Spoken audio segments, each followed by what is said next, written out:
Assalamualaikum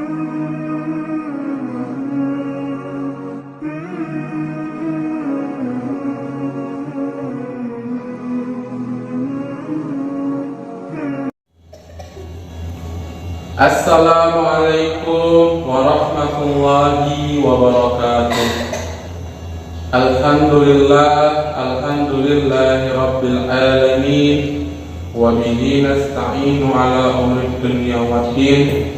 Wassalatu wassalamu ala asrafil anbiya'i wal mursalin Sayyidina wa maulana Muhammadin khatamin nabiyina wa ala alihi wa sahbihi wa barik wa sallim ajma'in. La haula wa la quwwata illa billahil aliyyil azim. Amma ba'du. Para hadirin yang dimuliakan oleh Allah, bahwasanya pendidikan Islam adalah sebuah hal yang wajib hukumnya bagi umat muslim di seluruh dunia. Pendidikan Islam adalah sebuah sistem pembelajaran dengan menggunakan nilai-nilai keislaman, yang dimana pendidikan Islam memiliki pedoman untuk mengajar peserta didik berupa Al-Quran, hadis, dan ijtihadnya para ulama.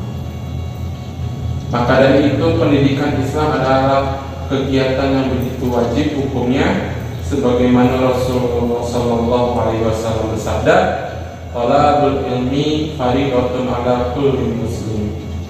Maka dari itu pendidikan tidak akan terpisahkan dari kita lahir hingga ajal mendatang. Utlubul ilma minal mahdi ila lahdi. Maka dari itu pendidikan Islam memiliki peran yang sangat penting, di samping membentuk karakter sumber daya manusia dan membentuk keterampilan di bidangnya masing-masing. Akan tetapi ada suatu dasar dari sebuah tujuan pendidikan Islam, yaitu membentuk karakter umat manusia. Sebagaimana Rasulullah bersabda, "An Abi Hurairah radhiyallahu anhu qala Rasulullah sallallahu alaihi wasallam, innamal bu'istu liutammima makarimal akhlaq." Bahwasannya tujuan pertama atau misi utamanya Kanjeng Nabi adalah untuk membentuk karakter, untuk menyempurnakan karakter umat manusia di zaman itu. Maka dari itu pendidikan Islam pun memiliki tujuan yang sama, yaitu untuk membentuk karakter seseorang, bagaimana caranya seseorang ini memiliki kepribadian yang muslim dan berakhlak mulia. Karena kenapa? Karena tanpa akhlak kita akan susah, kita akan begitu bingung bagaimana caranya hidup tenang, itu tidak akan bisa.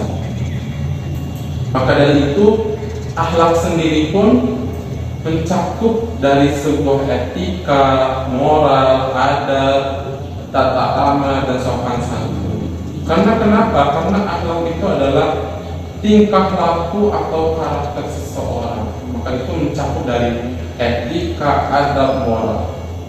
Nah, di sini kita akan mengajarkan pendidikan Islam memiliki tujuan untuk membimbing umat manusia dalam mengajarkan ruang lingkup akhlak. Apa saja ruang lingkup akhlak itu?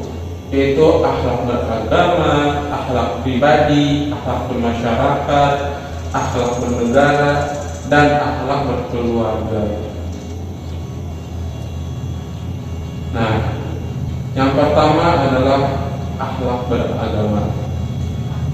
Di sini tujuan pendidikan Islam membimbing suatu umat manusia untuk bagaimana caranya beragama yang baik, bertauhid yang baik, beriman yang baik. Disinilah pendidikan Islam turun tangan dalam mendidik umat manusia untuk beragama yang baik, untuk berakhlak kepada Tuhan yang baik. Inilah tujuan dari pendidikan Islam. Karena kenapa? Kanjeng Nabi pernah bersabda, akmalul mu'minuna imanan ahsanuhum khuluqa. Sebaik-baiknya orang yang beriman ialah orang yang bertakwa dan berakhlak kepada Allah. Nah, jadi sebaik-baiknya orang yang beriman ini adalah yang mempunyai akhlak. Akhlak kepada siapa? Akhlak kepada Allah, akhlak beragama, bertauhid yang benar. Nah, disinilah pendidikan Islam memiliki peran dalam beragama. Lalu ada sebuah riwayat dari Abu Hurairah. An Abi Hurairah radhiyallahu anhu qala, "Qila ya Rasulullah, man aqramun nas?" Qala atqahu. Abu Hurairah bertanya kepada Rasulullah, "Ya Rasul, siapa orang terbaik di muka bumi ini? Siapa orang yang mulia di muka bumi ini?" Rasul menjawab, "Atqahum," ialah orang yang bertakwa kepada Allah. Yang kedua, akhlak pribadi. Pendidikan Islam memiliki peran yang sangat penting di dalam membentuk karakter kepribadian Muslim yang sejati. Di sini pendidik mengajar peserta didik bagaimana caranya memiliki akhlak yang baik, akhlak terpuji di dalam diri kita sendiri, seperti saling memaafkan, tak ramah sopan santun, beradab, murah senyum. Itulah akhlak pribadi, indahnya akhlak pribadi. Karena kenapa? Rasul bersabda, "Wa khaliqun nas bi khaliqil hasin." Dan temanilah temanmu dengan akhlak yang baik. Jadi berkawanlah dengan sikap akhlak yang baik, karena akhlak yang baik akan mendatangkan ketenangan yang cerah. Yang ketiga, akhlak bermasyarakat. Kita sebagai makhluk sosial, kita sebagai makhluk yang bermasyarakat, bernegara dan berbangsa, jelas kita harus memiliki bermasyarakat dengan baik, dengan keislaman. Di sini pendidikan Islam memiliki peran yang sangat penting di dalam mendidik bagaimana seorang peserta didik ini caranya bermasyarakat yang baik dan benar. Maka dari itu Rasul bersabda, "Khairun nas anfa'uhum linnas." Sebaik-baiknya manusia itu adalah bermanfaat bagi manusianya yang lain. Jadi bagaimana kita ini untuk bermanfaat di masyarakat kita, untuk mendapatkan kemanfaatan itu seperti mengajar ngaji, bergotong royong, bersedekah fisik maupun ilmu, itu adalah akhlak bermasyarakat. Jelas pendidikan Islam memiliki tujuan ke situ, untuk mendidik peserta didiknya. Yang keempat itu akhlak bernegara. Ada suatu makalah, hubbul watan minal iman. Mencintai negara sendiri itu adalah sebagian dari iman. Ini makalah dari Mbah Hashim. Nah, jadi kita harus memiliki rasa nasionalisme. Kita tinggal di negara Indonesia, kita wajib mencintai Indonesia karena kita lahir di Indonesia. Dan kita pun bagaimana caranya untuk bermanfaat bagi Indonesia. Disinilah rasa tanaman kebinekaan di dalam akhlak bernegara dimunculkan. Tujuan pendidikan Islam dalam mendidik peserta didik bagaimana caranya bernegara yang baik dan benar. Yang terakhir yaitu adalah akhlak berkeluarga. Akhlak berkeluarga pun ini sangat penting dalam pendidikan Islam. Pendidik memberikan peserta didik tentang bagaimana caranya berkeluarga yang baik, seperti birrul walidain, seperti menghormati suami dan istri, seperti mencintai kedua orang tua, menyayangi seorang anak, ini dalam ruang lingkup berkeluarga. Pendidikan Islam pun akan mengajari itu, jadi sangat penting. Nah, itu tujuan pendidikan di dalam akhlak. Yang kedua, baru disinilah pendidikan Islam memberikan keterampilan di bidangnya masing-masing.